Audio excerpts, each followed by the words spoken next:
Antonio Russo ruled New York's underworld with an iron fist, but every Christmas Eve he stood alone in his fortress, watching the world celebrate what he'd long abandoned. Then Stephanie Banks, his fearless new maid, shattered 15 years of isolation with few words that would unravel everything. Are you planning to spend Christmas Eve staring at that window until the champagne runs out? Before we dive in, drop your city in the comments, let's connect, and when we're done, rate this story from 0 to 10. Now, let's begin. The question cut through the penthouse like a knife through butter, sharp and unexpected. Stephanie Banks stood near the hallway entrance, her worn-out coat slung over one arm, car keys dangling from her fingers. Her shift had ended 20 minutes ago. The other staff had scattered like ghosts the moment the clock struck 6, eager to escape the suffocating silence of the Russo estate. But Stephanie had lingered, watching the man who terrified half of New York stand motionless before floor-to-ceiling windows, his broad shoulders rigid beneath an impeccably tailored black suit. Antonio Russo didn't turn around. He simply lifted the crystal tumbler to his lips, the amber liquid catching the glow of the city lights 20 stories below. "That's the plan, Miss Banks," he said, his voice low and edged with ice. "Does my schedule concern you?" Stephanie tilted her head, her dark ponytail swaying as she studied him. "Not your schedule, no. But the fact that you've been standing in the exact same spot for 40 minutes? Yeah, that's a little concerning." She paused, then added with a grin, "You're starting to look like one of those sad sculptures in a modern art museum. Very expensive, very brooding, very alone." Antonio finally turned. His dark eyes, sharp as obsidian, locked onto hers. Most people flinched under that gaze. Stephanie just smiled wider, completely unbothered. He was dangerous, everyone knew that.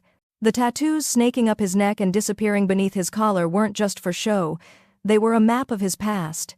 Each inked line a story of violence, loyalty, and survival. But Stephanie had learned something in her 3 weeks working here. Antonio Russo wasn't just dangerous, he was profoundly, devastatingly lonely. "Miss Banks," he said slowly, as if testing her resolve, "I appreciate your concern, but I assure you I'm perfectly fine spending the evening alone."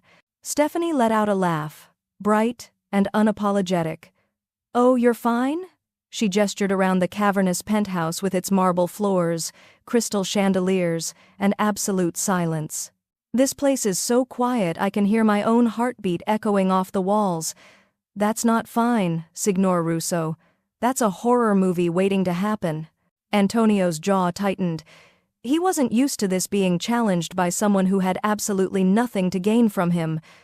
"What exactly are you suggesting?" Stephanie took a step closer, her expression softening. "I'm heading to my Nona's place in Queens.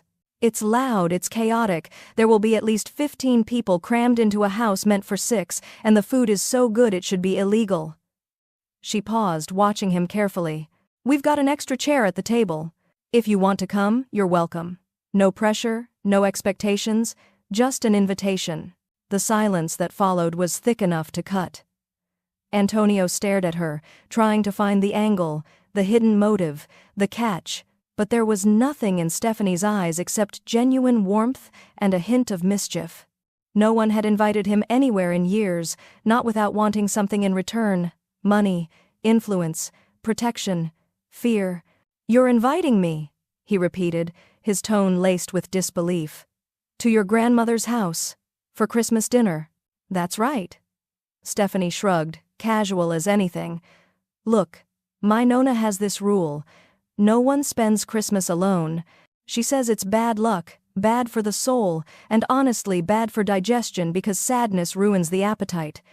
She shot him a playful smile. "So, technically I'm saving your life here." Antonio almost laughed. Almost. Instead, he took another sip of his drink, using the moment to regain control. "Miss Banks, while I appreciate the gesture, it's not exactly appropriate for me to be human for one night," Stephanie interrupted, her voice gentle now. "Come on, Signor Russo, you've spent every Christmas for the past decade alone in this penthouse. Don't you think it's time to try something different?" Her words hit harder than any punch he'd ever taken. Antonio looked back at the window, at the glittering city that felt like a cage. He thought about the silence, the endless bottles of expensive liquor, the carefully curated emptiness of his life. He thought about the way Stephanie hummed old pop songs while she worked, the way her laughter filled rooms that hadn't heard joy in years. "Dinner's at 8, Stephanie said, pulling on her coat. "The house is on Maplewood Avenue, the one with the crooked wreath and the inflatable snowman that's half deflated. Can't miss it." She headed for the door, then paused and glanced back. "And Signore Russo? If you do show up, don't bring anything fancy. Nona will just lecture you about wasting money." The elevator doors closed behind Stephanie with a soft chime, and suddenly the penthouse felt larger than it had any right to be. Antonio stood frozen in the exact spot where she'd left him, his untouched whiskey growing warmer by the second, the ice cubes reduced to slivers floating in amber liquid. He looked at his watch. 7:15. Dinner was at 8. "Ridiculous," he muttered, finally moving from his spot by the window. He walked to the bar, set down his glass with more force than necessary, and began pacing the length of the living room. His footsteps echoed off the marble floors, each step a reminder of just how empty this place really was. Antonio Russo didn't do family dinners. He didn't do warm holiday gatherings with people he barely knew. He certainly didn't show up uninvited, technically invited, but still to the home of an employee's grandmother in Queens, like some desperate charity case. He was a businessman, a very specific kind of businessman whose reputation was built on control, distance, and the kind of respect that came from fear. People didn't invite him to dinner.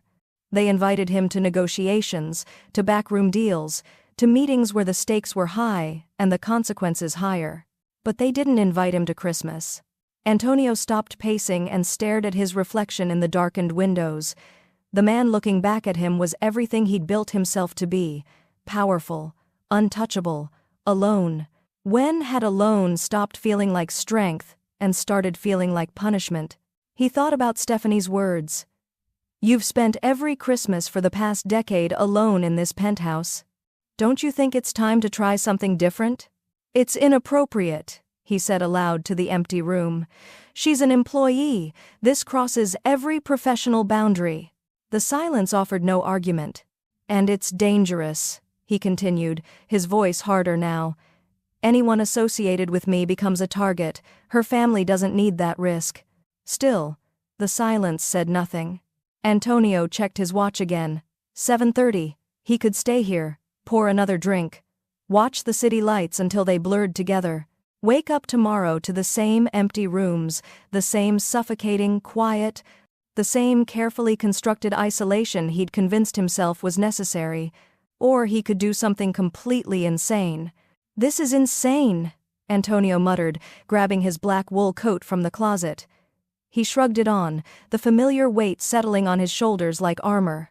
But as he rode the elevator down to the parking garage, he realized that for once, armor wasn't what he needed.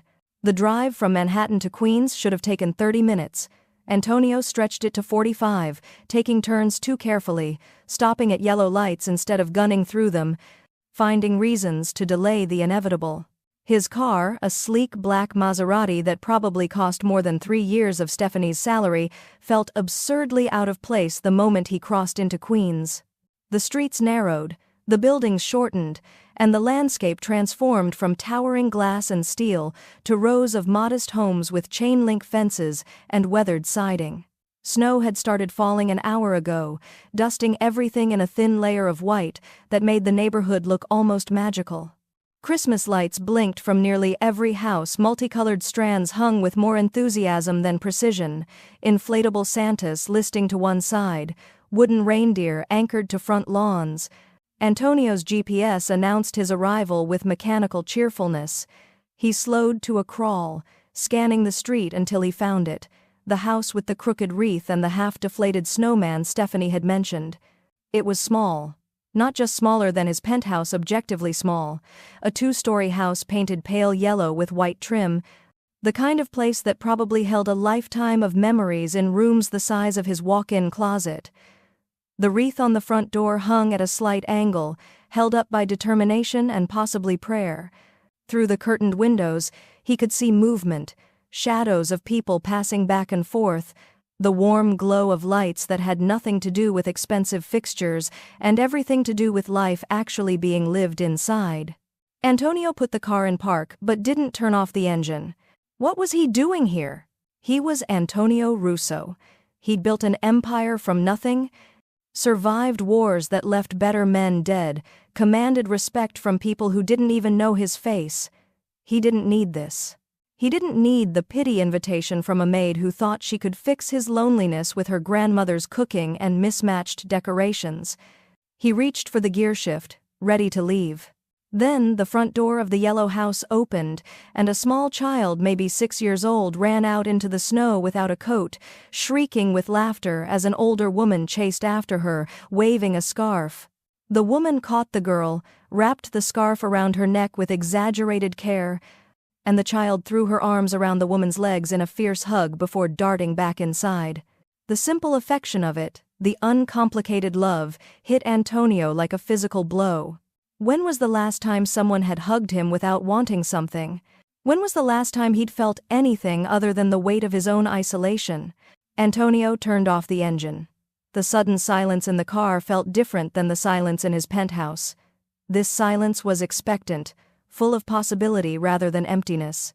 "This is insane," he said one more time. But his hand was already reaching for the door handle.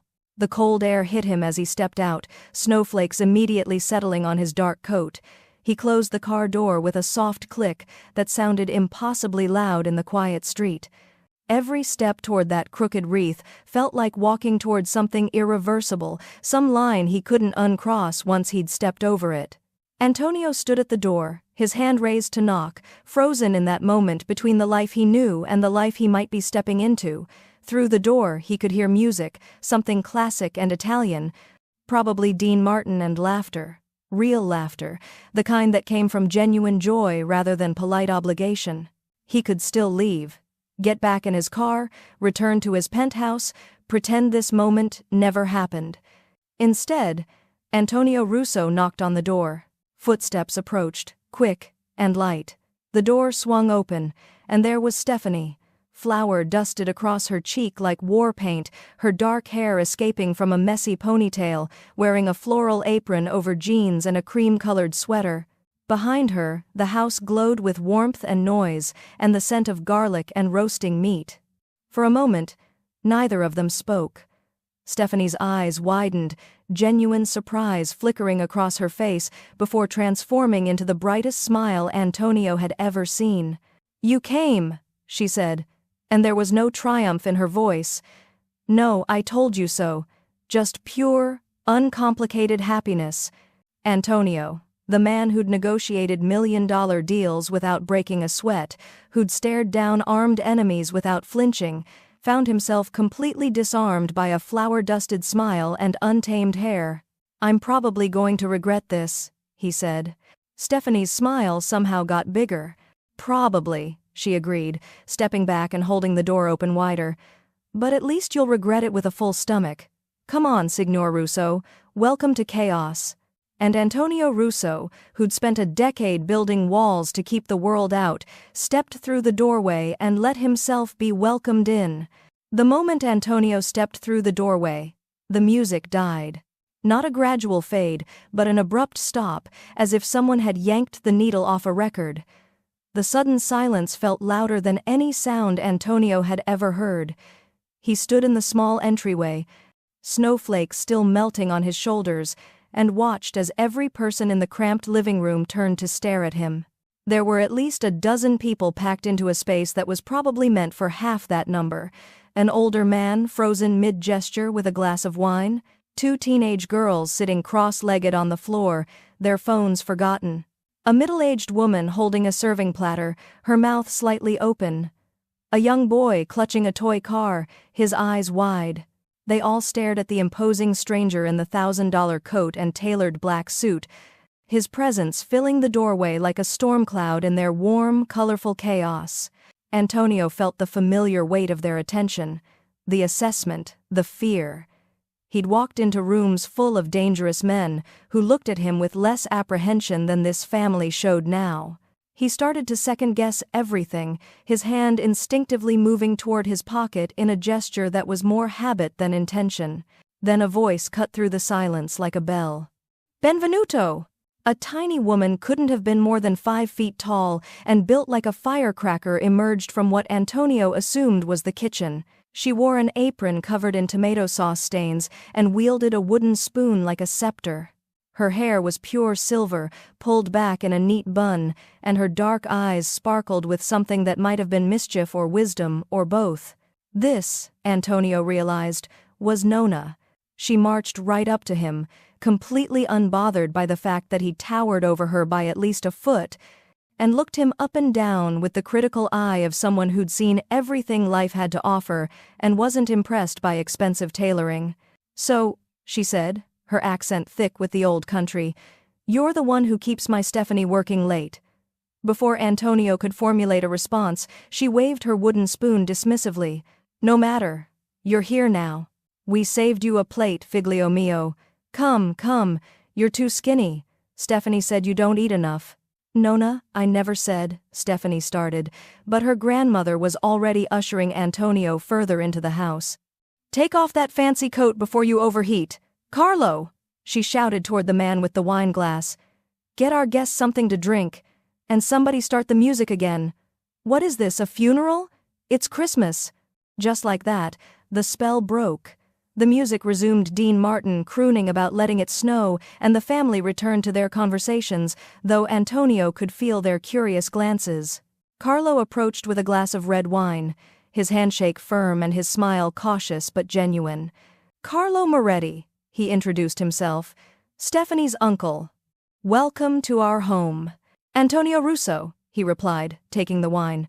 "Thank you for having me." "Well, when Nona decides you're coming to dinner, you're coming to dinner," Carlo laughed. "Arguing with her is like arguing with the tide. You'll lose, and you'll get wet." Stephanie appeared at Antonio's side, gently taking his coat. "Survived the entrance exam," she murmured, her eyes dancing with amusement. "The hard part's over." "Is it?" Antonio asked quietly. "Absolutely not," she said with a grin. "But lying to you seemed mean." Dinner was chaos in its purest form. Antonio found himself seated at a table that had clearly been extended with additional leaves and, probably some prayer, wedged between Carlo and a woman introduced as Aunt Teresa. Across from him sat Stephanie, flanked by the 2 teenage girls, her cousins, Gina and Maria, who kept sneaking glances at him like he was an exotic animal that might do something interesting. The table itself was a marvel of organized disaster.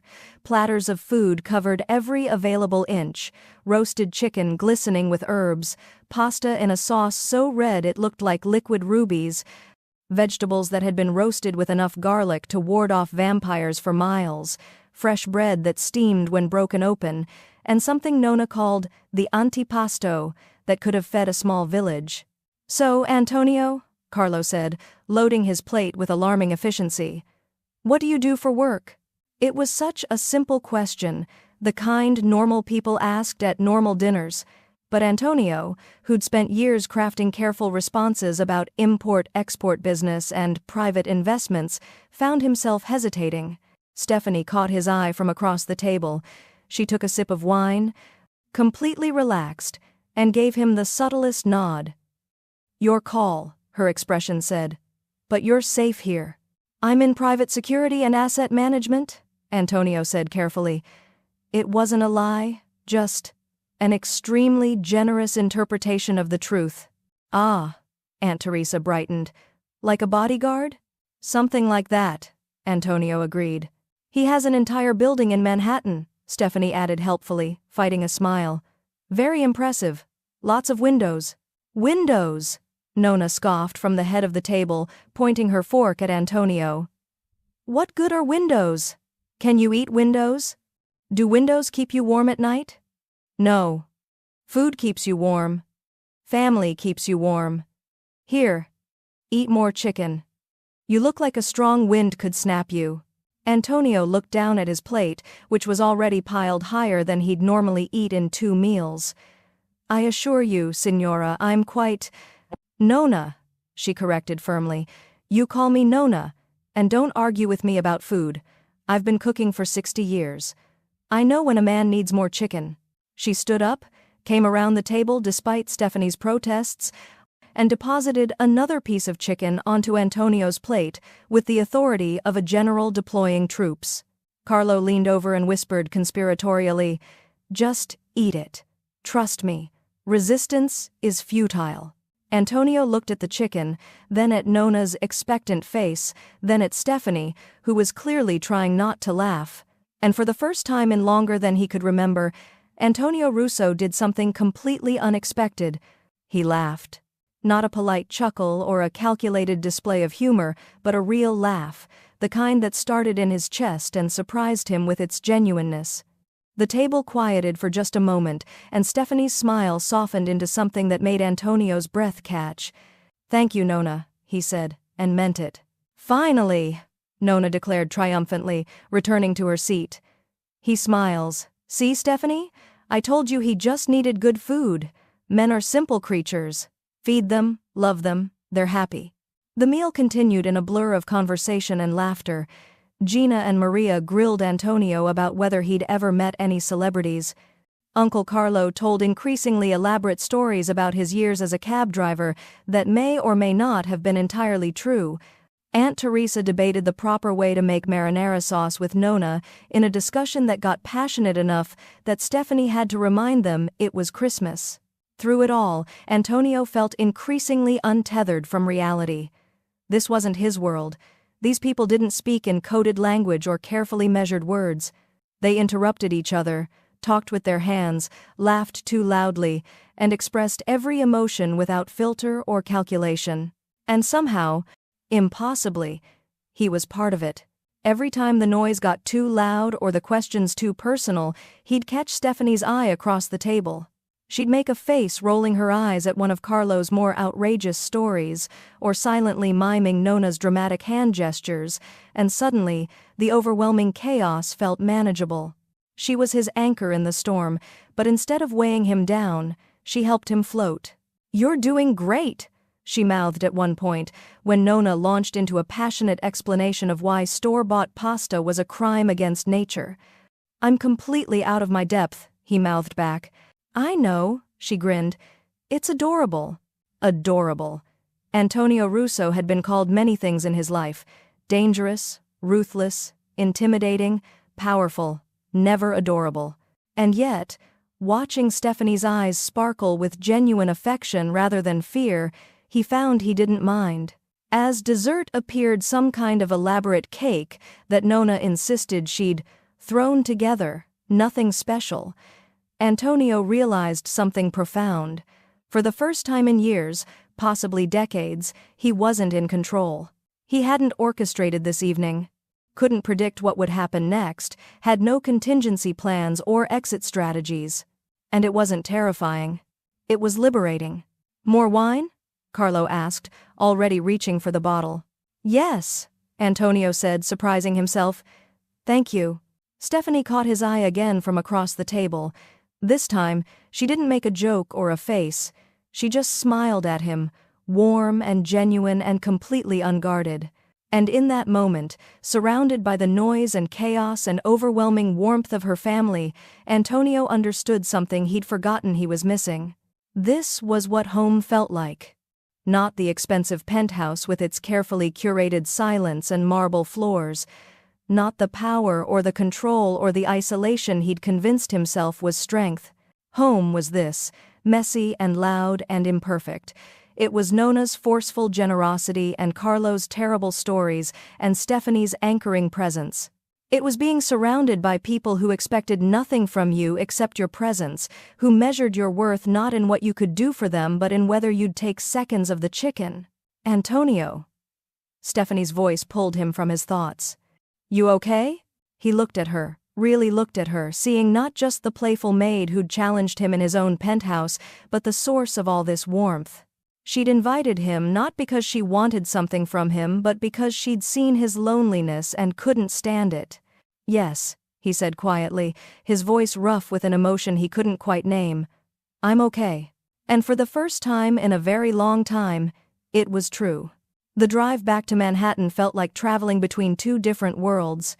Antonio sat behind the wheel of his Maserati, the engine's purr, a stark contrast to the raucous laughter still echoing in his memory.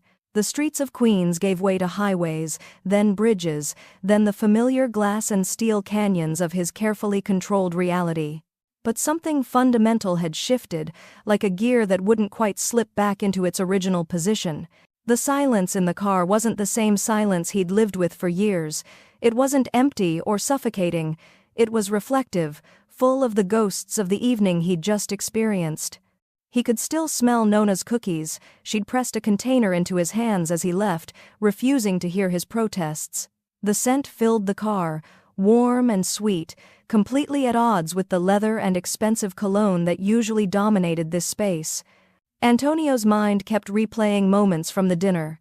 Nona's fierce generosity, Carlo's terrible jokes that somehow made him laugh anyway.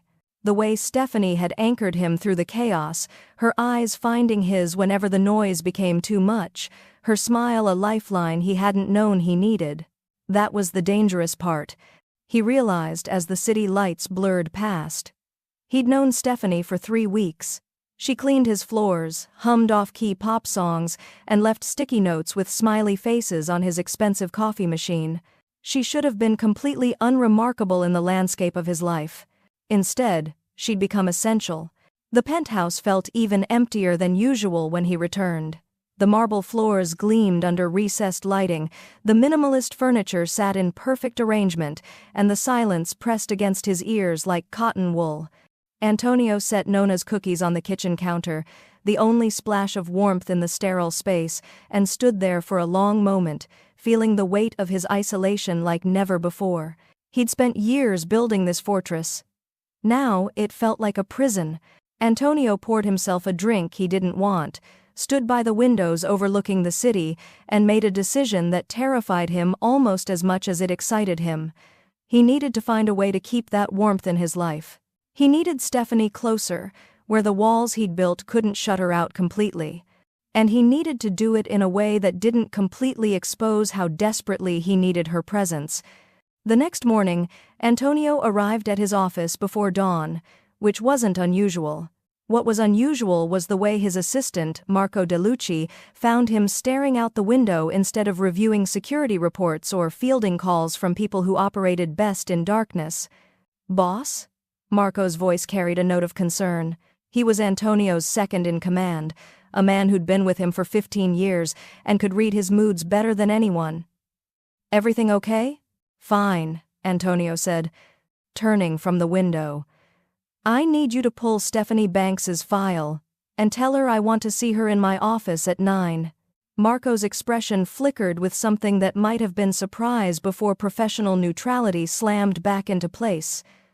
"The new cleaning girl? That's the one. May I ask why?" Antonio met his gaze steadily. "No."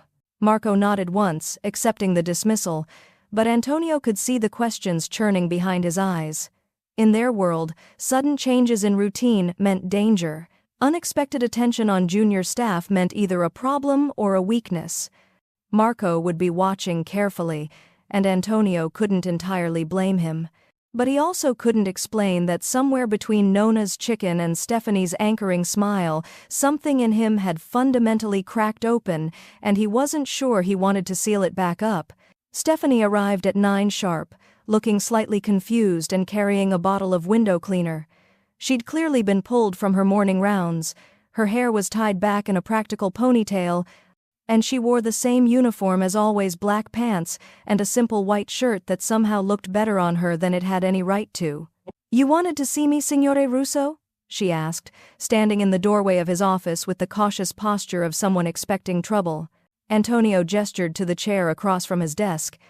"Sit down, Miss Banks, and you can leave the cleaning supplies by the door." Stephanie set down the window cleaner, then settled into the leather chair with the wariness of someone navigating unfamiliar territory.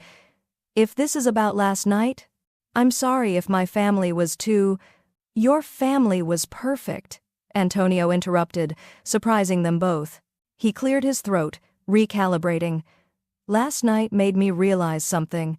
I need someone on my staff who isn't afraid to tell me the truth. Someone who sees things my other employees miss because they're too busy being intimidated. Stephanie tilted her head, studying him. Okay. I'm offering you a new position, Antonio said, pulling a folder from his desk drawer.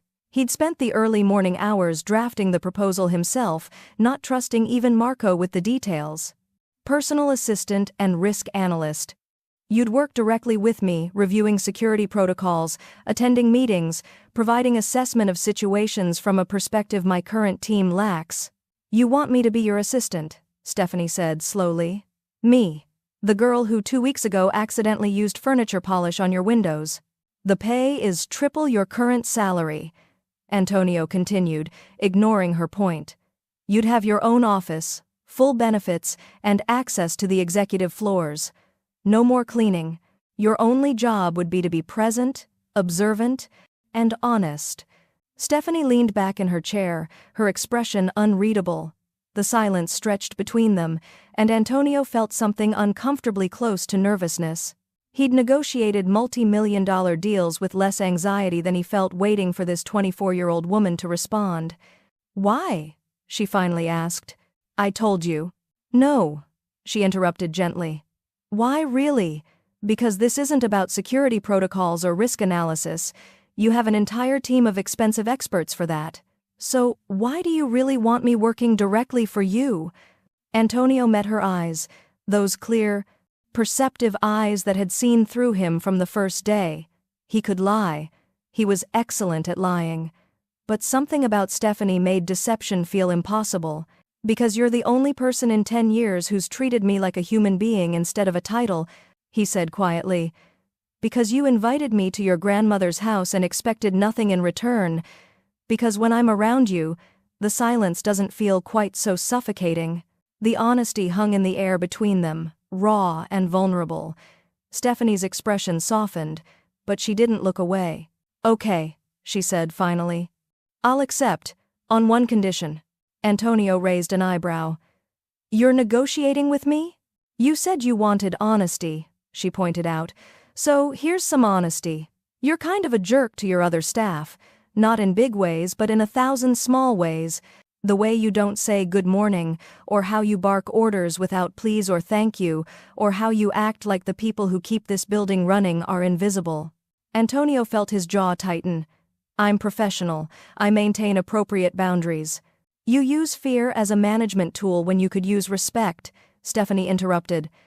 You don't need people to be afraid of you, Signore Russo. You need better manners.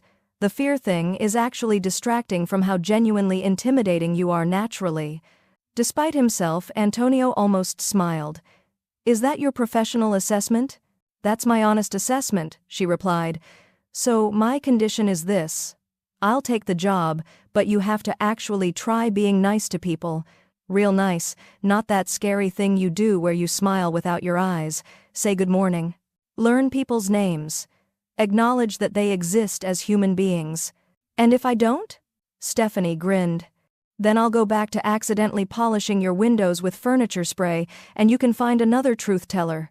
Good luck with that, by the way. Most people are way too scared of you to tell you when you have spinach in your teeth. Antonio stared at her for a long moment. She stared back, completely unintimidated, waiting. In that moment, he recognized exactly why he needed her close. Stephanie Banks was either the bravest or most foolish person he'd ever met, and he couldn't quite decide which. Maybe she was both. Fine, he said. I'll work on my manners. Excellent. Stephanie stood, extending her hand across the desk. Then you have a deal, Signora Russo. Antonio took her hand, feeling the warmth of her skin against his. Antonio, he said, if you're going to be my personal assistant, you should call me Antonio. Nope, she said cheerfully, releasing his handshake. I like Signora Russo. It makes me feel fancy, like I'm in an Italian movie. Plus, if I call you Antonio, I might forget you're supposed to be terrifying. She headed for the door, then paused and looked back. When do I start? Tomorrow, Antonio said. 9 a.m. And, Miss Banks? Thank you. For last night. Stephanie's smile was warm and genuine. Thank you for coming. Nona wants to know if you're free for Sunday dinner next week. Apparently, you need fattening up. Before Antonio could respond, she was gone, leaving behind only the faint scent of window cleaner and the lingering warmth of her presence. Antonio sat back in his chair, a real smile tugging at his lips. Then his door opened again, and Marco stepped in. His expression carefully neutral in a way that meant he was definitely not feeling neutral. "Boss," Marco said slowly. "Did you just promote the cleaning girl to personal assistant?" "I did. Can I ask what qualifications she has for this position?" "She's not afraid of me," Antonio said simply. Marco's expression flickered with something that looked like concern. "Boss, with all due respect, there are reasons people in our organization are afraid of you, valid reasons. Promoting someone who doesn't understand the dangers of this world, are you questioning my judgment?" "Marco?" The temperature in the room dropped 10 degrees. Marco straightened, reading the warning clearly. "No, sir.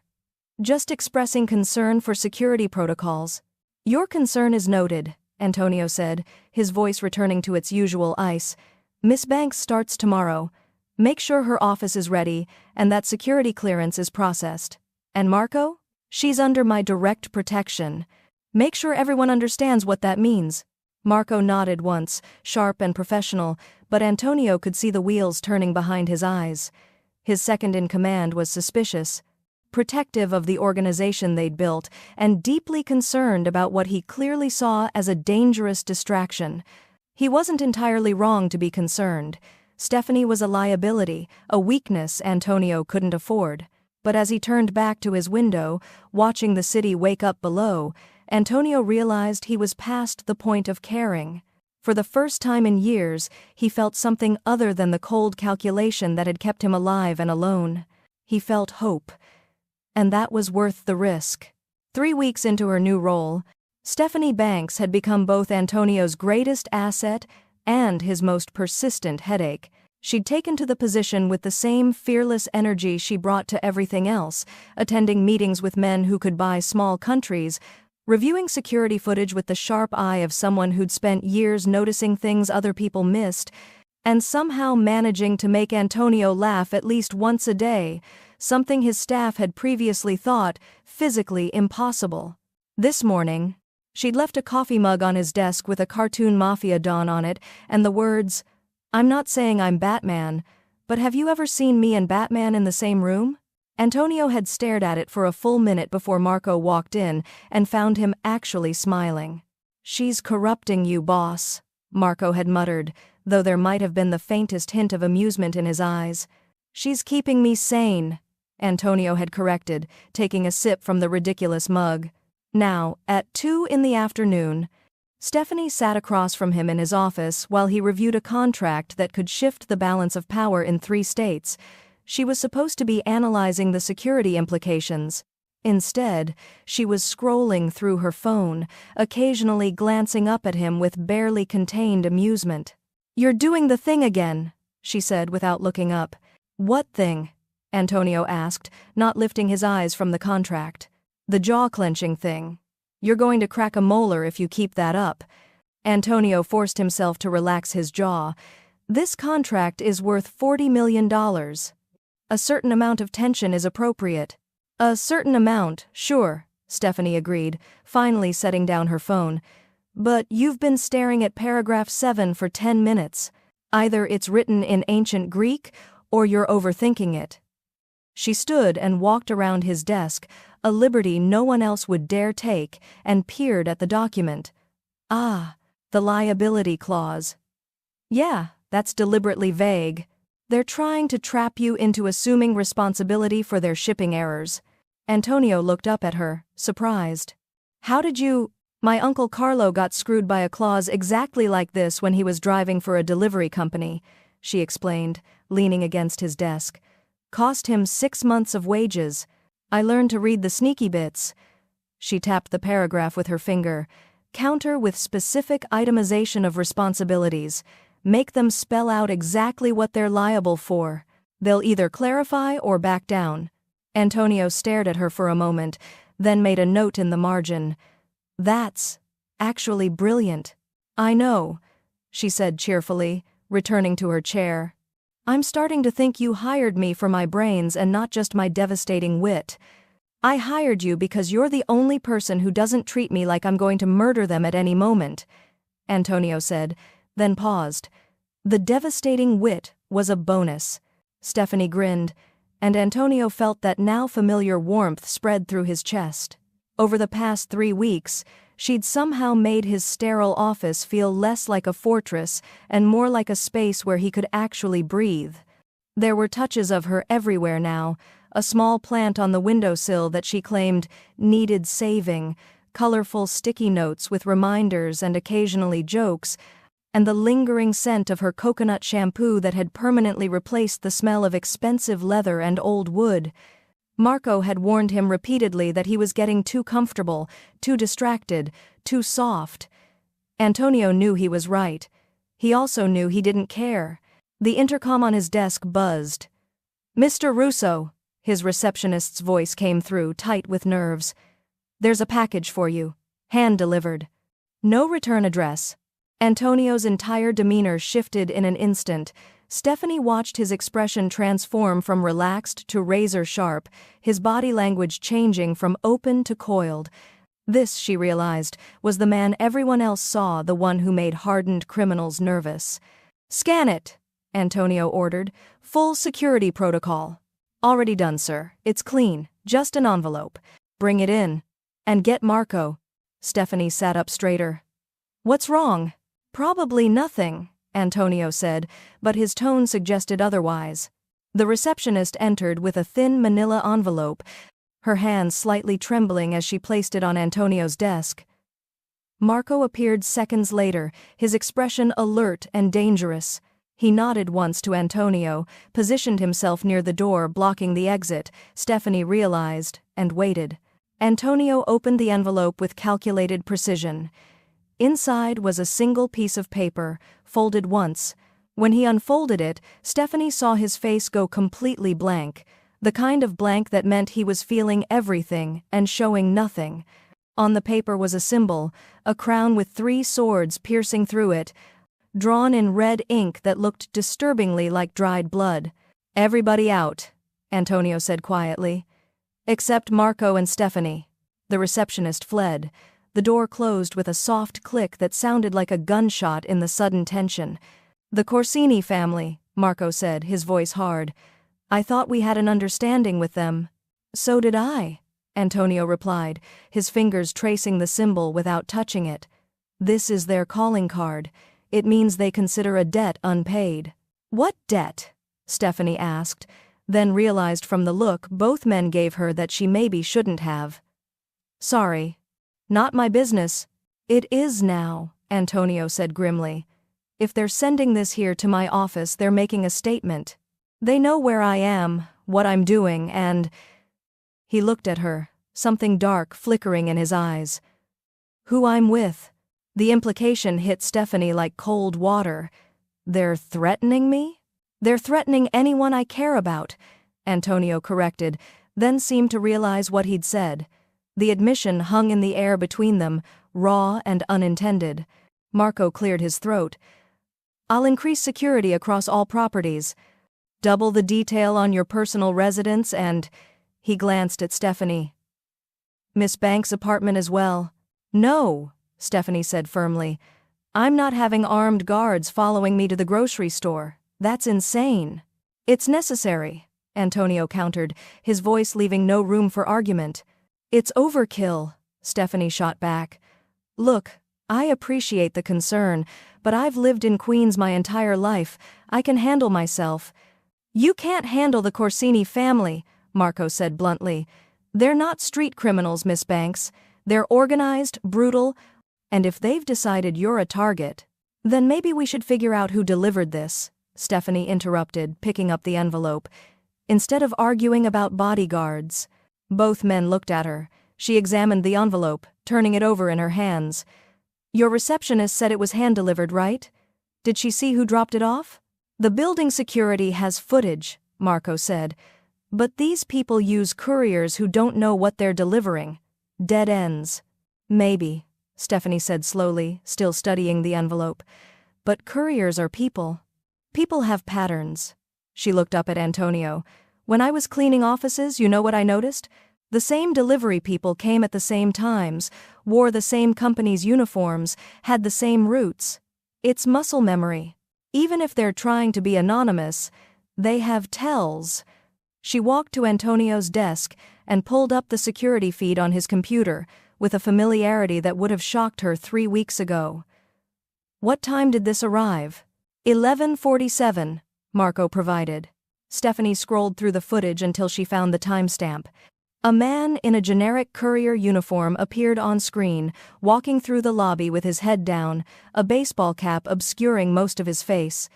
He handed the envelope to the receptionist and left without a word. There, Stephanie said, pausing the footage. Look at his shoes. Antonio leaned in. What about them? They're Jordans. Limited edition. Probably cost $300. She looked at him. What kind of courier wears $300 sneakers to deliver packages?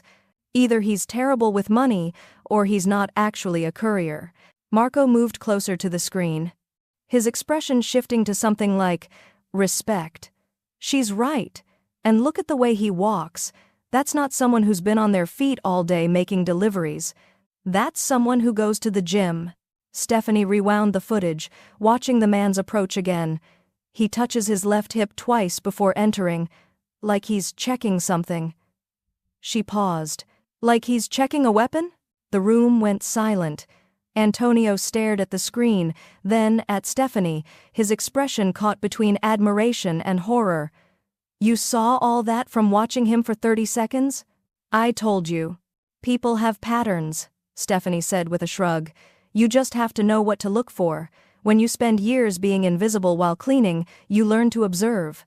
Marco was already on his phone, barking orders to run facial recognition and track the man's exit route.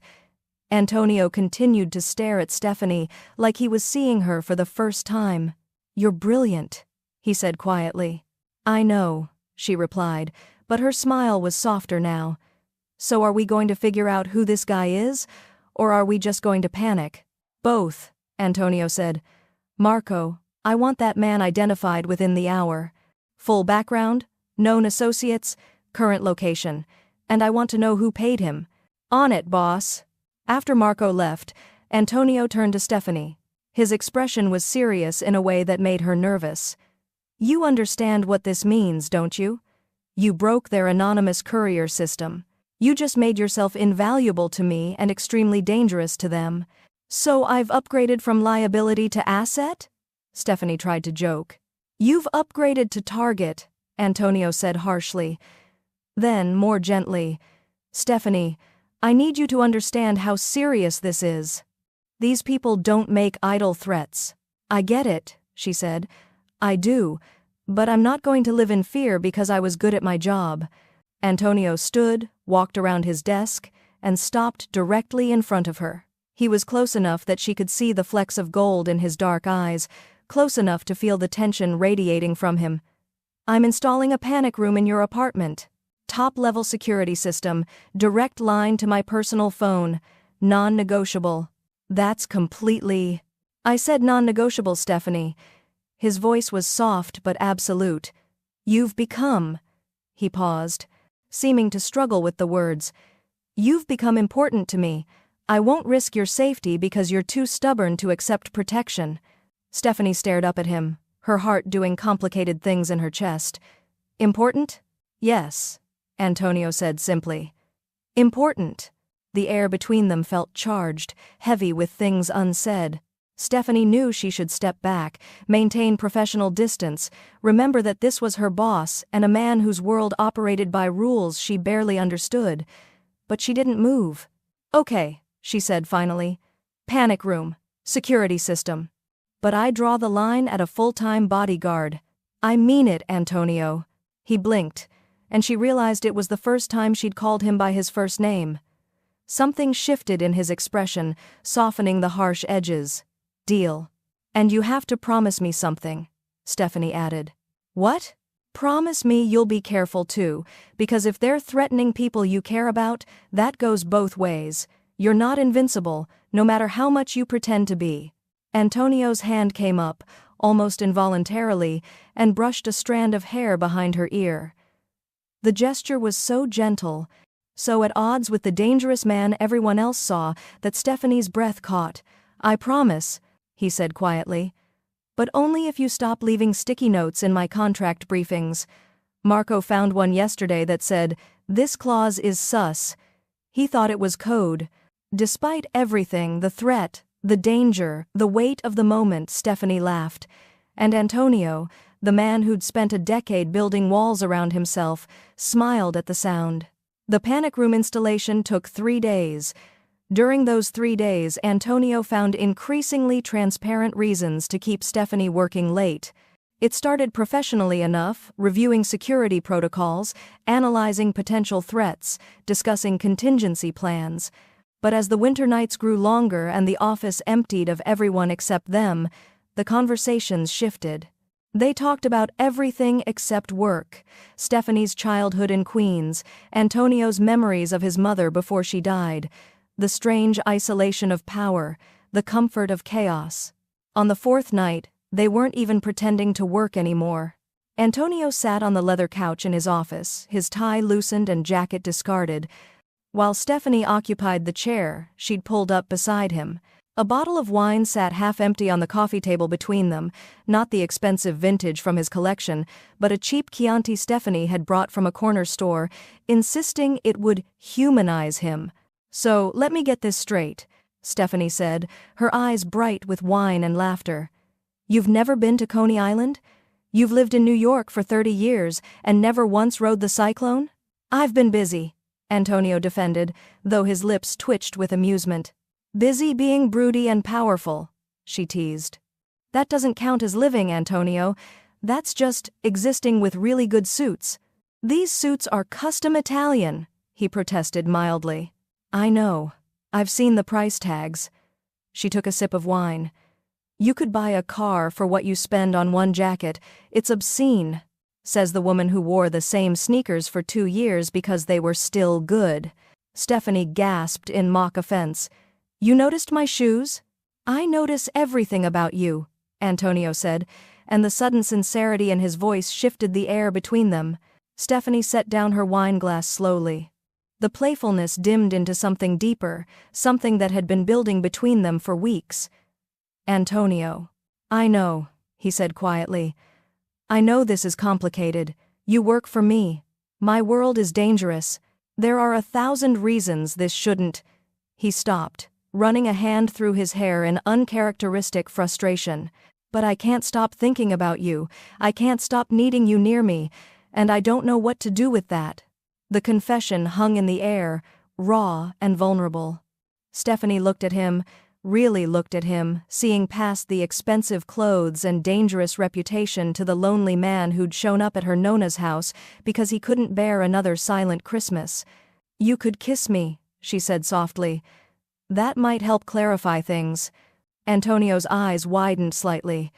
"Stephanie, if I kiss you, everything changes. You understand that? There's no going back from that." "Good," she said, leaning closer. "I don't want to go back." For a moment, Antonio didn't move. Then, with the careful deliberation of someone making a choice he knew was irrevocable, he reached out and cupped her face in his hands. His thumbs brushed her cheekbones, his touch gentle in a way that contradicted everything dangerous about him. "You're sure?" he asked, his voice rough. "Antonio," Stephanie said, her lips curving into a smile even as her heart raced. "Stop overthinking and just—" He kissed her. It was nothing like Stephanie expected. She'd imagined Antonio would be controlled, calculated, holding back. Instead, the kiss was desperate and honest, like a man who'd been holding his breath for years and finally remembered how to breathe. His hands moved to her hair, tilting her head to deepen the kiss, and Stephanie's world narrowed to just this: his mouth on hers, the wine-warm taste of him, the way he held her like she was both precious and essential. When they finally broke apart, both breathing hard, Antonio pressed his forehead to hers. "This is insane," he whispered. "I know," Stephanie replied, her fingers curling into his shirt. But you keep saying that about all the best decisions you make. He laughed, actually laughed, and pulled her closer. For the first time in longer than he could remember, Antonio Russo felt something other than the cold calculation that had kept him alive. He felt hope. He felt joy. He felt terrifyingly, vulnerably human. "Stay with me tonight," he said, then quickly added, "Just stay. I have guest rooms. I just don't want you to leave yet." Stephanie smiled against his shoulder. "Okay. But I'm calling Nona to let her know I won't be home, otherwise she'll send the National Guard." "Your grandmother terrifies me more than most criminals I know," Antonio admitted. "Good. That means you have excellent survival instincts." 2 weeks later, Antonio insisted on driving Stephanie home after another late night. They'd fallen into an easy rhythm professional during the day, something deeper and more personal after hours. They hadn't defined what they were to each other, but the boundaries had irreversibly blurred. "You don't have to drive me every time," Stephanie protested as they approached her neighborhood in Queens. "I'm perfectly capable of taking the train." "Humor me," Antonio said, his hand finding hers across the center console. "I like knowing you got home safely." "Overprotective," Stephanie accused. But she didn't pull her hand away. "Invested," Antonio corrected. He pulled up to the familiar yellow house, the one with the crooked wreath that had become a symbol of everything warm in his life. The porch light was on, and he could see the glow of the television through the curtains. Normal. Safe. Everything his world usually wasn't. "Thank you for the ride," Stephanie said, leaning over to kiss him quickly. "I'll see you tomorrow." "Tomorrow," Antonio agreed, though he didn't release her hand immediately. Something felt off, a prickle of awareness he'd learned never to ignore. Stephanie noticed his expression. "What's wrong?" "Nothing," he said, forcing himself to relax. "Go inside. I'll wait until you're in." She rolled her eyes but complied, grabbing her bag and heading up the walkway. Antonio watched her unlock the door and wave before disappearing inside. He should leave now. He should drive back to Manhattan and stop being paranoid about shadows. Instead, he put the car in park and waited. His security instincts, honed over decades, were screaming that something was wrong. 5 minutes passed. Then 10. The street remained quiet. Just a normal winter evening in Queens. Antonio was about to write it off as paranoia when a black SUV turned onto the street, moving too slowly, too deliberately. Every muscle in Antonio's body tensed. The SUV stopped 3 houses down. 4 men got out, their movements coordinated and purposeful. Antonio recognized the walk, the way they scanned the street, the careful casualness that marked them as professionals. His hand moved to his phone, already dialing Marco, as he watched the men approach Stephanie's house.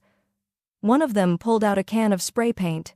Another smashed the porch light with a practiced swing of a baseball bat. Antonio was out of his car before conscious thought caught up with action. "Hey!" His voice cracked through the quiet street like thunder.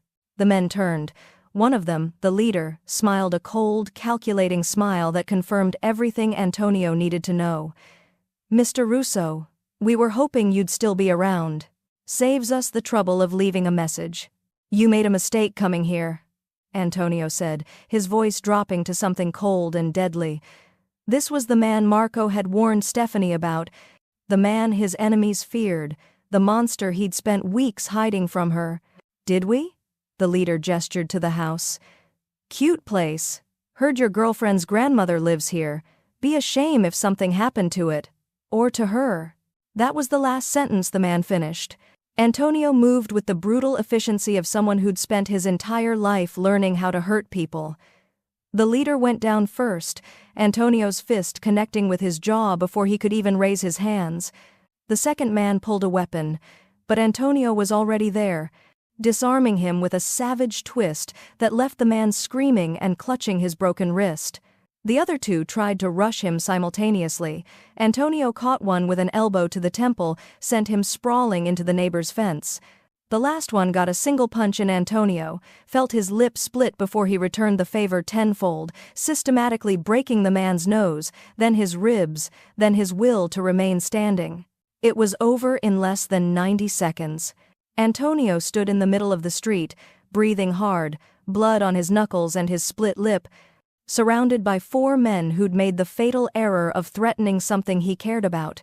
The controlled violence of it, the ease with which he'd dismantled them, was terrifying in its precision. "Who sent you?" Antonio demanded, kneeling beside the leader. The man spat blood. "Corsini. Said to send you a message." "Tell Corsini I received his message," Antonio said softly, dangerously. "And I'm sending one back. Anyone who touches what's mine answers to me personally, and I don't leave loose ends." The porch light, the one that hadn't been smashed, suddenly flooded the scene. Antonio looked up to see Stephanie standing in the doorway, her face pale, her eyes wide with shock. She'd seen everything. Behind her, Nona appeared, took one look at the scene, and immediately began ushering neighbors back inside their homes with the authority of a woman who'd seen worse. But Stephanie didn't move. She just stared at Antonio, at the blood, at the broken men on her lawn, at the monster she'd invited into her life. Antonio felt something crack in his chest. This was what he'd been afraid of, not that she'd be in danger, but that she'd finally see him for what he really was. Not the man who laughed at her jokes or kissed her like she was air itself, but the brutal, violent reality of his world. "Stephanie," he started, his voice rough. She ran down the steps, not away from him, but toward him. Her hands found his face, her fingers gentle despite the blood. "Are you hurt? Antonio, are you okay?" "Am I?" He stared at her, confused. "Stephanie, did you not just see what I did?" "I saw you protect my family," she said fiercely. "I saw 4 men attack our home and you stopped them. Are you hurt? Hurt?" Our home didn't escape his notice, but Antonio was still reeling from her reaction. "My lip. It's nothing. Come inside," Stephanie ordered. "Nona, call the police." "No, actually, don't call the police." She looked at the groaning men on the lawn. "What do we do with them?" "Marco's already here," Antonio said as a familiar car pulled up, followed by 2 others. His security team emerged, efficiently collecting the attackers with the practiced ease of men used to cleaning up violence. Marco approached Antonio, his expression grim but unsurprised. "I told you she was making you soft," Marco said. "She's making me human," Antonio corrected, his eyes never leaving Stephanie. "There's a difference." Inside, Nona made espresso like nothing unusual had happened, while Stephanie cleaned the blood from Antonio's knuckles with gentle efficiency. Her hands shook slightly, the only sign that she wasn't as calm as she pretended to be. "You're scared," Antonio said quietly. "Terrified," Stephanie admitted. "But not of you. For you." "Antonio, what if they'd had guns? What if there'd been more of them? What if—" "But there weren't," he interrupted, catching her hand. "Stephanie, you need to understand what you're getting into. This is my world. Violence, danger, threats. This won't be the last time." She looked up at him, her eyes bright with unshed tears but also something fierce and unyielding. "Then we deal with it. Together. Because I'm not walking away from you, Antonio Russo. Not because you're dangerous. Not because your world is complicated, not because you just beat up 4 men on my lawn." She took a shaky breath. "I'm in this. All the way in." "Are you?" Antonio stared at her. This impossible woman who'd crashed into his lonely life and refused to be scared away. He pulled her close, pressing his lips to her forehead. "All the way in," he confirmed. "Even when I shouldn't be. Especially then." Stephanie whispered against his chest. Outside, Marco supervised the cleanup. Inside, Nona poured espresso and muttered in Italian about men who bring trouble to decent neighborhoods but at least have the courtesy to defend them properly. And Antonio, for the first time in his life, felt truly seen, not just the power or the danger, but all of him, and still chosen. It was terrifying. It was perfect, and there was no going back. The penthouse had never felt so suffocating.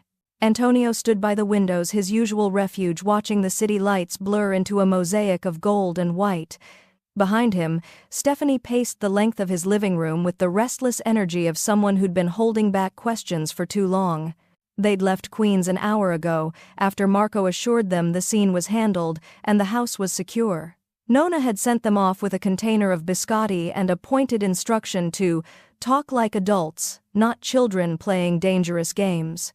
So here they were, not talking. Just the sound of Stephanie's footsteps on marble and the distant hum of the city below. "Are we just going to stand here in silence?" Stephanie finally asked, her voice tight. "Because that's your thing, not mine. I need words, Antonio. I need you to explain what just happened." Antonio didn't turn around. "What do you want me to say? You saw what I am, what I'm capable of. I saw you protect my family," Stephanie countered, stopping her pacing. "But that's not what's eating at you, is it? You're not worried about what I saw. You're worried about what I'll figure out." "Stephanie." "No." Her voice cut through the room like a blade. "You don't get to shut down on me now, not after everything. Not after you kissed me like I was the only real thing in your life. Then turned around and nearly killed 4 men on my lawn." She walked closer, forcing him to acknowledge her presence. "Why did you drag me into this darkness, Antonio? Because, if this is your world, if this is what being close to you means, I deserve to know why you let it happen. You're not stupid. You knew this would put me in danger." Antonio finally turned, and the devastation in his eyes made Stephanie's breath catch. "I was selfish," he said quietly. "I saw something bright and warm and real, and I took it without thinking about the consequences, without thinking about what my world would do to you." "That's not an answer," Stephanie pressed.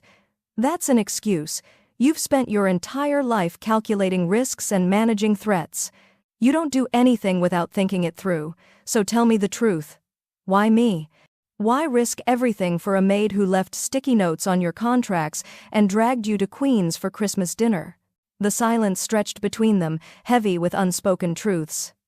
Antonio looked at her, really looked at her, this fearless woman who refused to let him hide behind walls and careful words. She deserved the truth, even if it destroyed what they had. "Because I'm terrified of being alone forever," he said, his voice raw. "And you made me believe I didn't have to be." Stephanie's expression softened, but she didn't back down.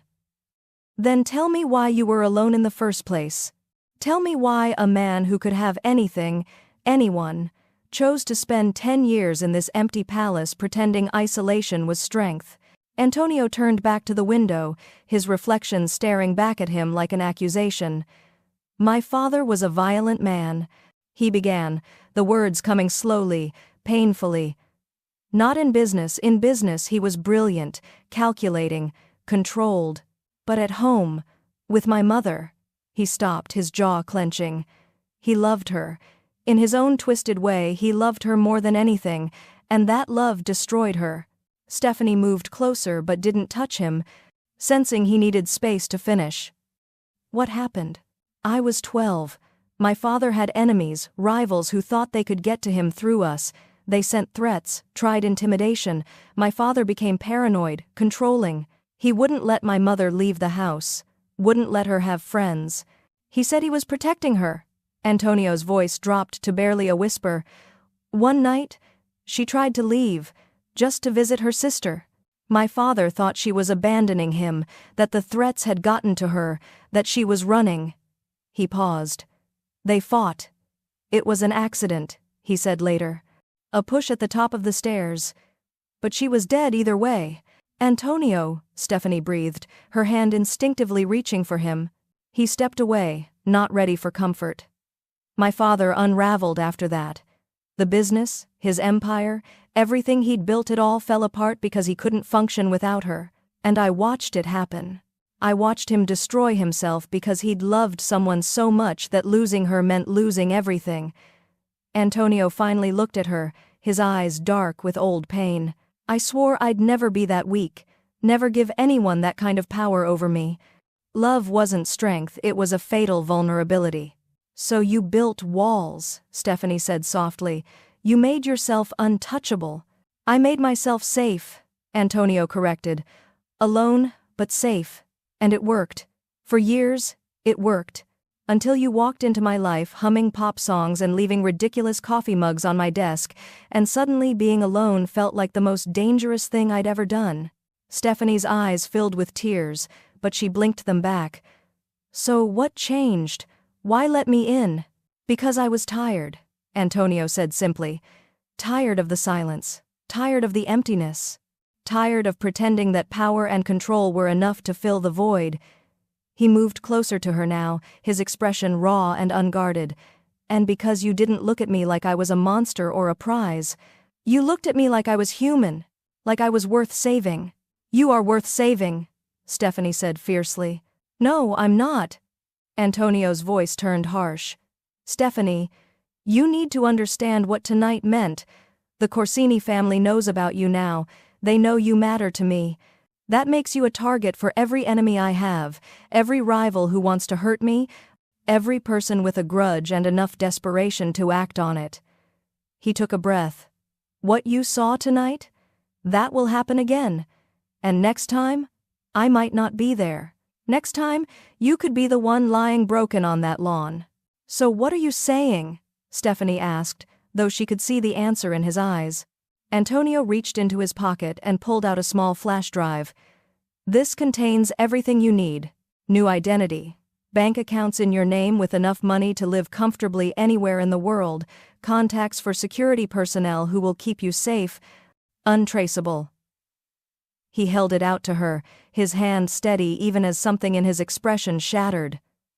Walk away, Stephanie. Right now before it's too late. I'll make sure you're protected. I'll make sure the Corsinis and anyone else knows you're off limits. But you have to leave. You have to be smart enough to walk away from this. Stephanie stared at the flash drive like it was a poisonous snake. You're asking me to leave you. I'm begging you to save yourself, Antonio corrected, his voice breaking. Because I can't lose you the way my father lost my mother. I can't become that. And I can't watch this world destroy the only good thing I've had in 10 years. So your solution is to destroy it yourself. Stephanie's voice rose with anger. To push me away before anyone else can hurt me? That's not protection, Antonio. That's cowardice. It's survival, he shot back. For both of us. No. Stephanie knocked the flash drive out of his hand, sending it skittering across the marble floor. No. You don't get to make this decision for me. You don't get to decide what risks I'm willing to take, or what I'm capable of handling. Stephanie, you don't understand. I understand perfectly, she interrupted, stepping closer until she was right in his space, forcing him to see her, to hear her. I understand that you're terrified. I understand that you watched your father destroy himself with love and decided that meant love itself was the enemy. But you're wrong, Antonio. Love didn't destroy your father. Fear did. Control did. The belief that he could protect your mother by caging her. Antonio shook his head. You can't. I'm not your mother, Stephanie said firmly. And you're not your father. What happened to them was a tragedy. But it doesn't have to be your story. It doesn't have to define every relationship you have for the rest of your life. It's not that simple. It is exactly that simple. Stephanie cupped his face in her hands, forcing him to look at her. You're afraid of being the lonely man who loses everything. But Antonio, you're more afraid of being the man who pushes everything away before he can lose it. And that's worse than any threat the Corsini family could make. Antonio's careful control cracked. I can't lose you, he whispered. I survived alone for 10 years. But I won't survive losing you. So please, Stephanie, please be smarter than I am. Please walk away. Stephanie felt tears slip down her cheeks, but her voice was steady. I'm not afraid of the Mafia boss. Antonio. I'm not even afraid of the violence or the danger or whatever the Corsinis want to throw at us. She pulled him closer. I'm afraid of the lonely man who thinks he doesn't deserve to be loved. I'm afraid of you spending another 10 years in this empty penthouse, convincing yourself that isolation equals strength. That terrifies me more than anything your world can do. Stephanie, you want to know why I'm not leaving? She interrupted. Because you're not poison to me, Antonio. You're the countervenom. You're the cure to every safe, predictable, small life I thought I was supposed to want.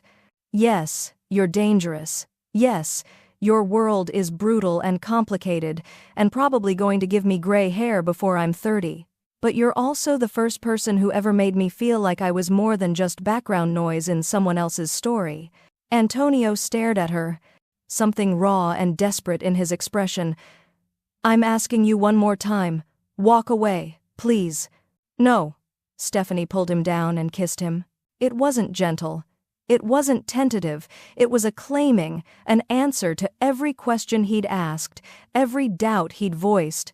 She kissed him like she was trying to pour every ounce of certainty she had into him, trying to make him understand that she was choosing this, choosing him, choosing the danger and the darkness because she also saw the light.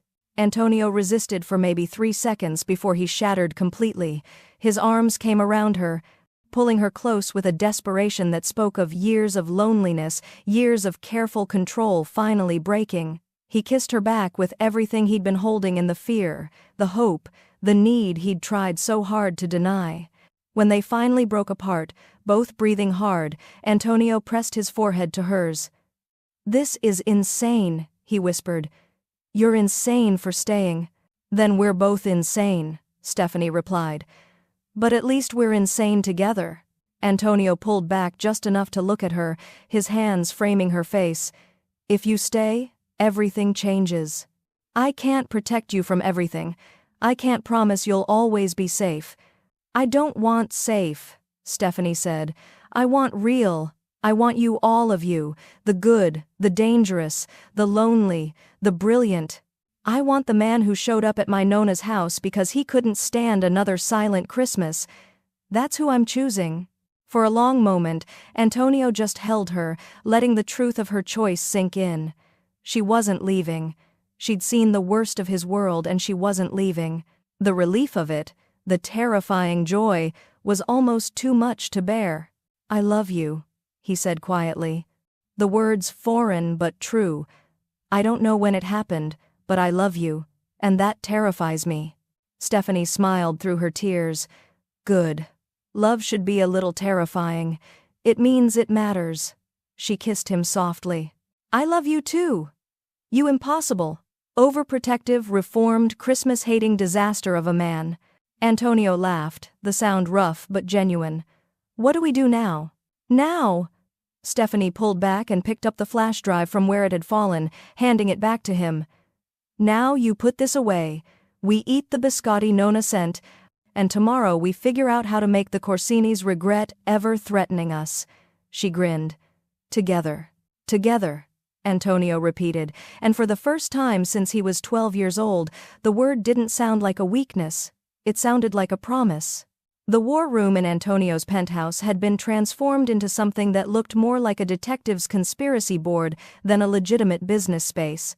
Documents covered every surface, laptops displayed financial records and shipping manifests, and a massive whiteboard bore Stephanie's surprisingly neat handwriting outlining the Corsini family's business structure. Marco stood by the window, arms crossed, looking like he'd rather be anywhere else. Antonio sat at the head of the table, reviewing contracts with the focused intensity that had made him legendary. And Stephanie, perched on the edge of the desk with her shoes kicked off and a red pen in her mouth, studied a document with the concentration of someone solving a particularly difficult puzzle. "This doesn't make sense," she said for the third time in 10 minutes. Marco sighed. "Miss Banks, our financial team has reviewed those shipping records 6 times. There's nothing there." "But there is," Stephanie insisted, pulling the pen from her mouth and pointing at a line of numbers. "Look at this. The Corsini's import company shows regular shipments from Naples, right? But the tonnage doesn't match the cargo description." "Could be a clerical error," Marco suggested, though his tone was less dismissive than it had been a week ago. "Or it could be intentional misdirection," Antonio said, leaning forward with interest. "Stephanie, what are you thinking?" She grabbed 3 different documents, laying them side by side. "Your team was looking for illegal activity, drugs, weapons, the obvious stuff. But what if they're not smuggling contraband? What if they're smuggling legitimate goods without paying import taxes?" She tapped the numbers. These shipments are listed as textiles, but the weight suggests something much heavier. And look at the frequency, every 2 weeks, like clockwork, always through the same customs inspector. Marco moved closer to the table, his expression shifting from skeptical to intrigued. If they're underreporting cargo weight and value, they're committing massive tax fraud, Antonio finished, a slow smile spreading across his face. Which means this isn't just a matter for the streets. This is federal. Exactly, Stephanie said, warming to her subject. The Corsinis have been so careful about keeping their organized crime activities clean. But tax evasion? That's how they got Al Capone. And if you anonymously provide this information to the right people at the IRS, she spread her hands. The government does your dirty work for you. Marco stared at her for a long moment, then looked at Antonio. She's good. I know, Antonio replied, his eyes on Stephanie with something that looked a lot like pride mixed with love. She's brilliant. Stephanie blushed. I just spent a lot of time watching crime documentaries with Nona. She's obsessed with forensic accounting shows. Your grandmother watches forensic accounting shows? Marco asked, incredulous. She finds them soothing, Stephanie defended. The point is, we can take down the Corsinis without firing a single shot. We just need to compile this evidence and make sure it lands on the right desk. Antonio stood, walking around the table to where Stephanie sat. He cupped her face and kissed her soundly, ignoring Marco's exaggerated throat clearing. You just ended a war with paperwork and basic math. You're extraordinary. I'm really not, Stephanie protested, but she was smiling. I just look at things differently than your scary financial team. Which is exactly why I need you, Antonio said. Then, to Marco, make it happen. Anonymous tip to the federal prosecutor's office, complete documentation. The works. I want the Corsinis buried in legal problems by the end of January. Marco nodded, gathering documents. Consider it done, boss. He paused at the door, looking back at Stephanie. Good work, Miss Banks. Even if you do leave sticky notes that give me heart palpitations. After he left, Stephanie laughed. I think Marco might actually be warming up to me. He'd better, Antonio said. Because you're not going anywhere. He pulled her closer, his expression turning serious. Stephanie, there's something I want to ask you. If it's about New Year's Eve. I already told you I'd come to your gala thing, Stephanie said. Even though the idea of wearing a fancy dress and making small talk with people who could buy my entire neighborhood terrifies me. It's not about the gala, Antonio said, then reconsidered. Well, it is. But not the way you think. He took a breath, looking almost nervous, an expression Stephanie had never seen on him. Just, trust me? Always, Stephanie said simply. New Year's Eve arrived with the kind of excessive elegance that made Stephanie want to hide in a closet. Antonio's penthouse had been transformed into something from a magazine spread: crystal chandeliers, ice sculptures, champagne towers, and enough flowers to supply a small wedding. The guest list read like a who's who of New York's power players, business moguls, politicians, and yes, several people Stephanie suspected were on the more interesting side of legal enterprise. She stood near the windows in a midnight blue dress that Antonio had insisted on buying, silk that draped perfectly and probably cost more than 3 months of her old salary.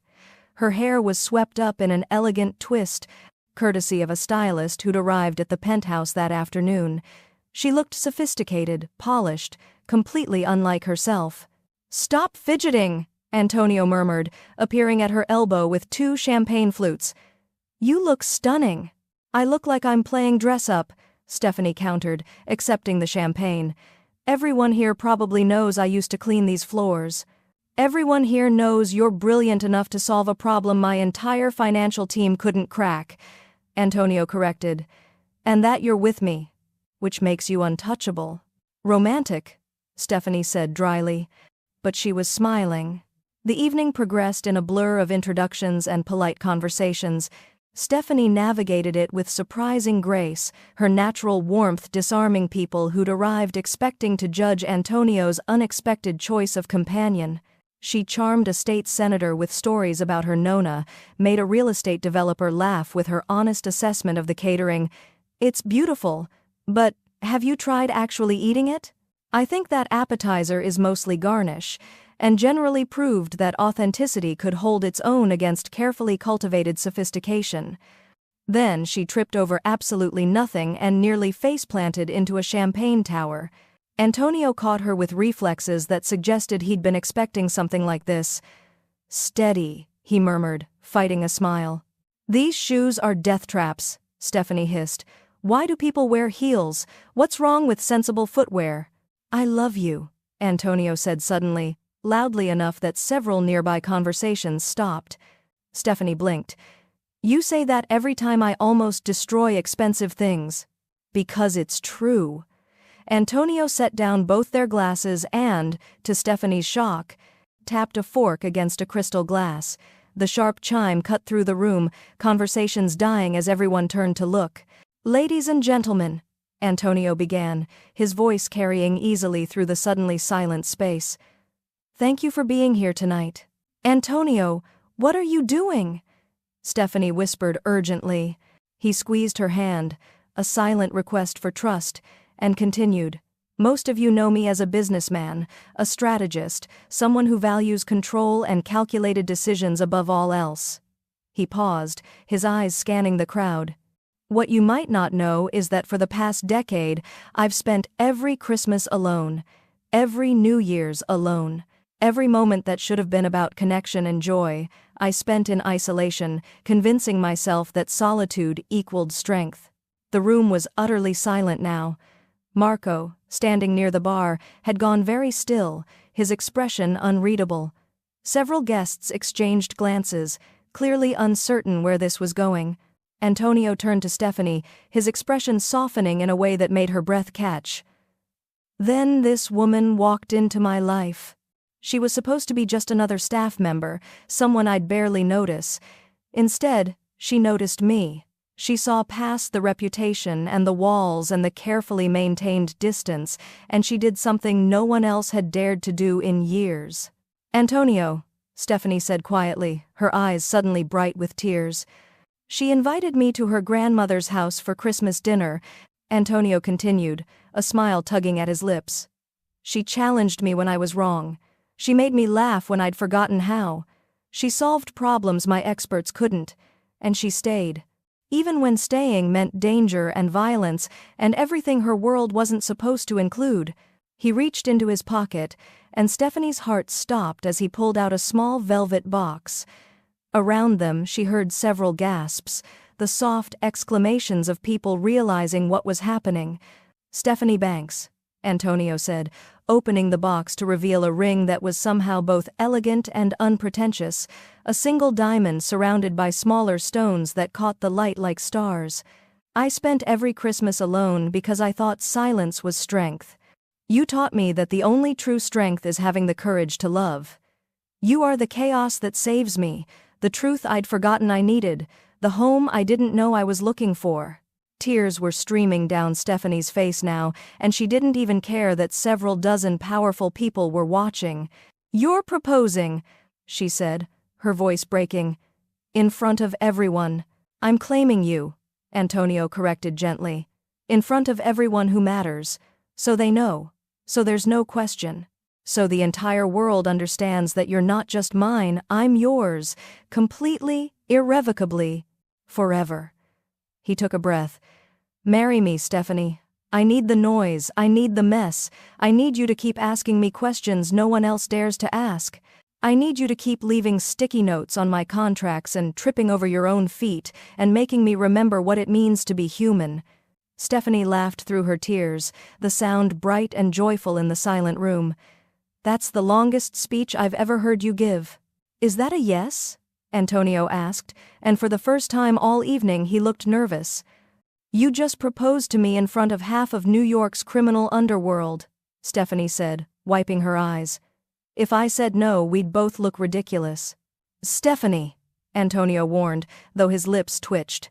"Yes," she said, laughing and crying simultaneously. "Yes, of course, yes.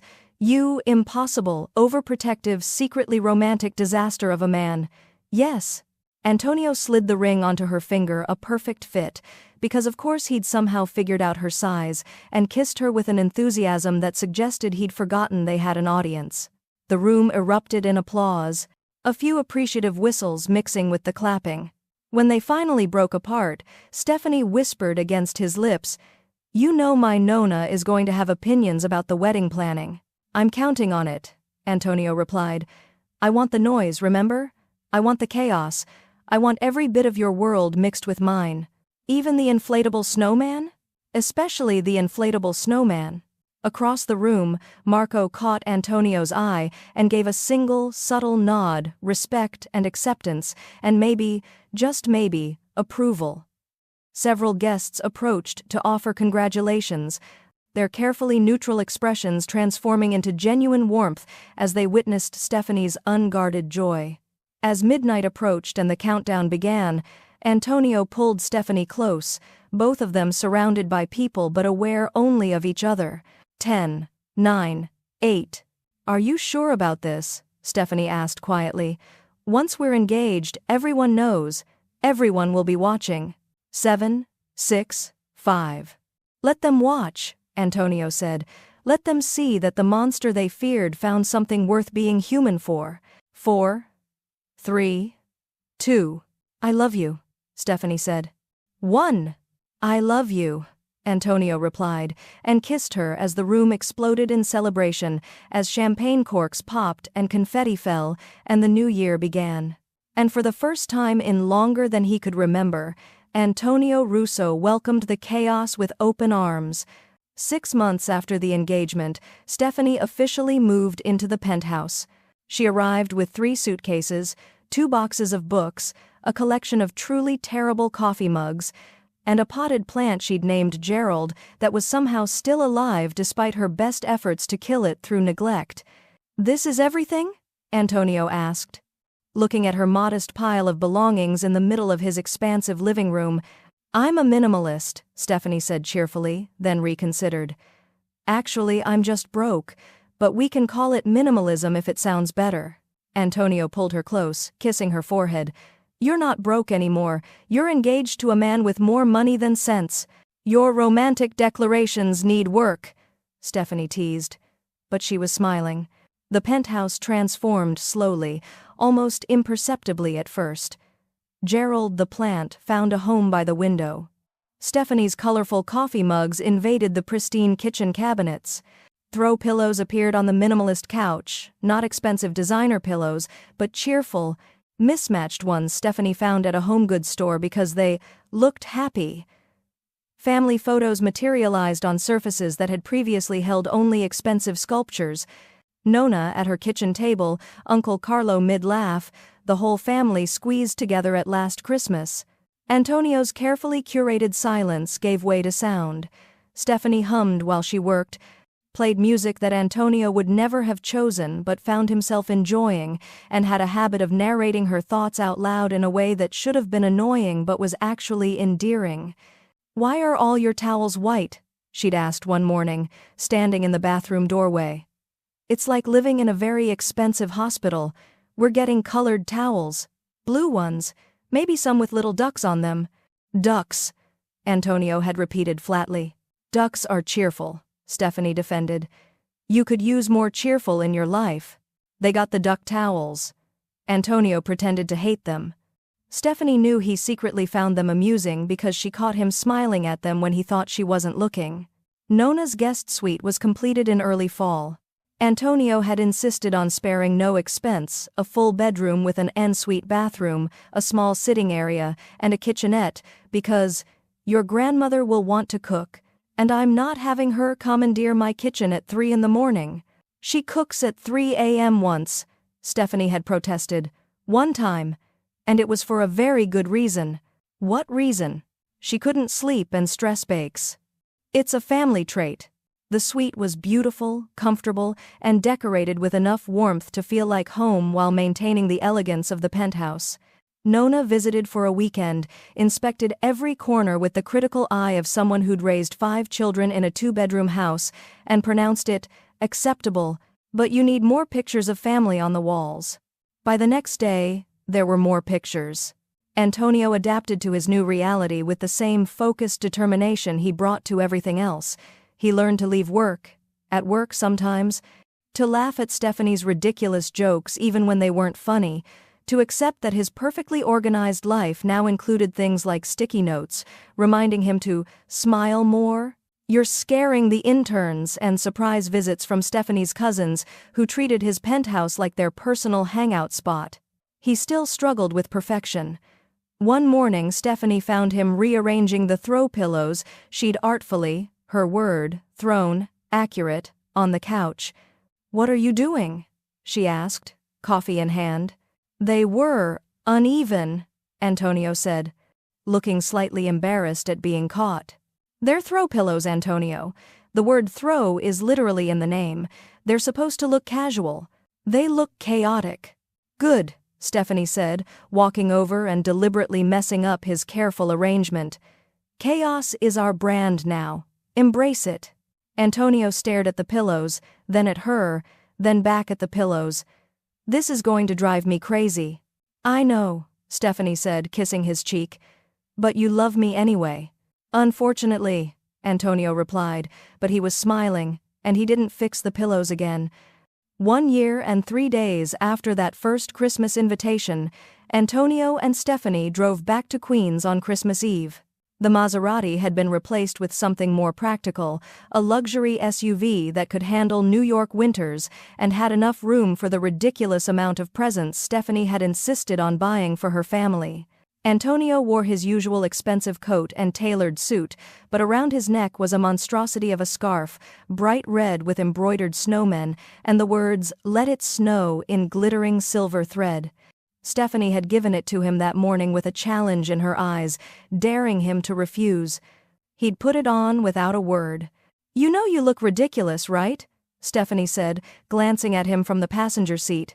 "I'm aware," Antonio replied, keeping his eyes on the road. "But you're wearing it anyway." "You gave it to me," Antonio said simply, as if that explained everything. And maybe it did. They drove in comfortable silence for a while, the city giving way to familiar streets, the landscape transforming into the neighborhood that had become as much Antonio's home as his penthouse. Christmas lights blinked from houses, inflatable decorations swayed in the winter wind, and somewhere in the distance, church bells rang. "Thank you," Antonio said quietly. Stephanie looked at him. "For what? The scarf?" "Because that was pure self-interest. You look adorable." "For the invitation," Antonio said, his voice soft. "A year ago, for seeing me standing alone in that penthouse and refusing to leave me there." Stephanie's expression softened. "Antonio, I spent 10 years alone," he continued, his hands tightening slightly on the steering wheel. 10 years convincing myself that isolation was strength, that control meant safety, that needing people was weakness. And the only thing I regret, the only thing I would change if I could, is that I wasted so much time, that I let fear keep me locked away when I could have been living.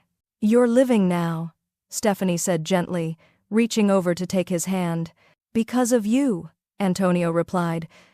"Because you walked into my life with your terrible coffee mugs and your sticky notes and your absolute refusal to be intimidated by me.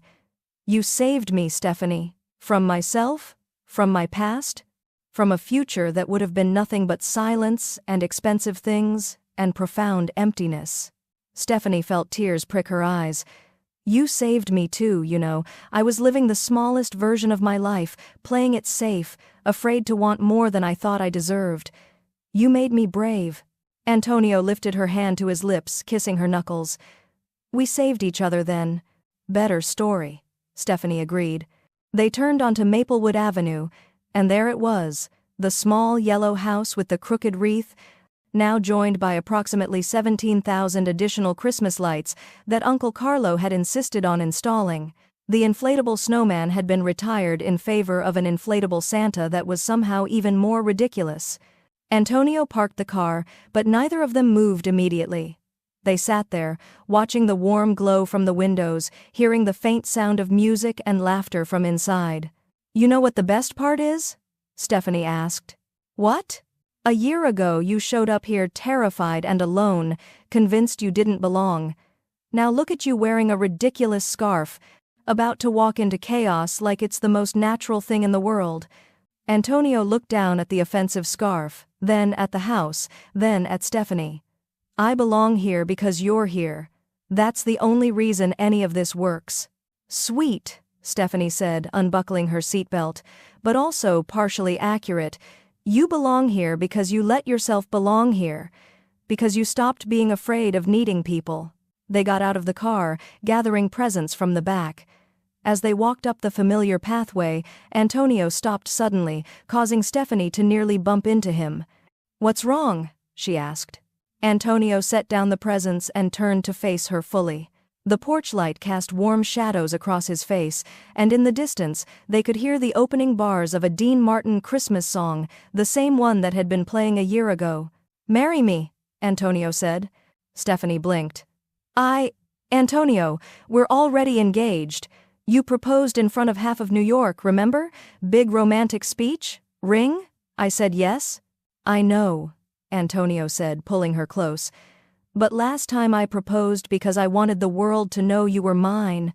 This time, I'm proposing because I want you to know something else." He cupped her face in his hands. "I want to marry you, Stephanie Banks. Not in some elaborate ceremony with people I barely know. I want to marry you here, at Nona's, surrounded by the family and chaos that taught me what home really means. I want every Christmas for the rest of my life to be here, with you, with them, with the noise and the mess, and the absolutely terrible decorations." Stephanie was crying now, not even trying to hide it. "You want to get married at Nona's? I want to promise you forever in the place where my forever began," Antonio said. "Only if we spend every Christmas at Nona's, only if we keep the ridiculous scarf tradition, only if you promise to keep leaving sticky notes and challenging me and refusing to let me retreat into silence when things get hard." "I can do that," Stephanie said, laughing through her tears. "I'm actually excellent at all of those things." "I need the noise," Antonio continued, echoing his words from a year ago, from the proposal, from every moment he'd tried to express what she meant to him. "I need the mess. I need you to keep asking me the questions no one else dares to ask. I need you to keep being the chaos that saves me." "Then you've got me," Stephanie said, pulling him down for a kiss. "Forever. Through every Christmas, every ridiculous scarf, every family dinner, every moment of beautiful, perfect chaos." They kissed there on the pathway. Snow beginning to fall around them, the sounds of celebration spilling from the yellow house behind them. When they finally broke apart, Antonio rested his forehead against hers. "Home isn't the fortress," he whispered. "No," Stephanie agreed. "Home is wherever we are together." The door burst open, and Nona appeared, wrapped in her trademark apron and wielding a wooden spoon like a weapon. "Are you two going to stand out there all night like lovesick teenagers, or are you coming inside? The food is getting cold, and I didn't cook for 6 hours so you could kiss on my lawn." "We're coming, Nona," Stephanie called, but she didn't immediately move. Antonio picked up the presents, but before they walked inside, he looked back at the penthouse's general direction, that fortress he'd built, that beautiful prison he'd escaped from. Then he looked at the warm, chaotic, perfect house in front of him, and he smiled. "Ready?" Stephanie asked, holding out her hand. Antonio took it, his ridiculous scarf bright against the winter night, his heart fuller than he'd ever thought possible. "Ready." They walked through the door together, into the noise and the laughter and the overwhelming warmth of family. Uncle Carlo immediately pulled Antonio into a debate about cars. Gina and Maria descended on Stephanie, demanding to see the wedding planning progress. Nona pressed a glass of wine into Antonio's hand and informed him he looked too thin, and she was personally offended by his weight loss. And Antonio Russo, the man who'd spent a decade alone, who'd built walls so high he'd forgotten what it felt like to be human, stood in the middle of beautiful chaos and realized he'd finally found what he'd been searching for all along. Not silence. Not control, not the safety of isolation, but home. And as Stephanie caught his eye across the room and smiled that same fearless, warmth-filled smile that had started everything, Antonio smiled back. Because this was where he belonged. Not in spite of the noise and mess and chaos, but because of it. Forever. What did you think of Stephanie and Antonio's story? Leave your thoughts in the comments. On a scale from 0 to 10, what score would you give this story? Don't forget to subscribe and click the bell so you won't miss any of our stories. And check out more stories on Bella's romance stories.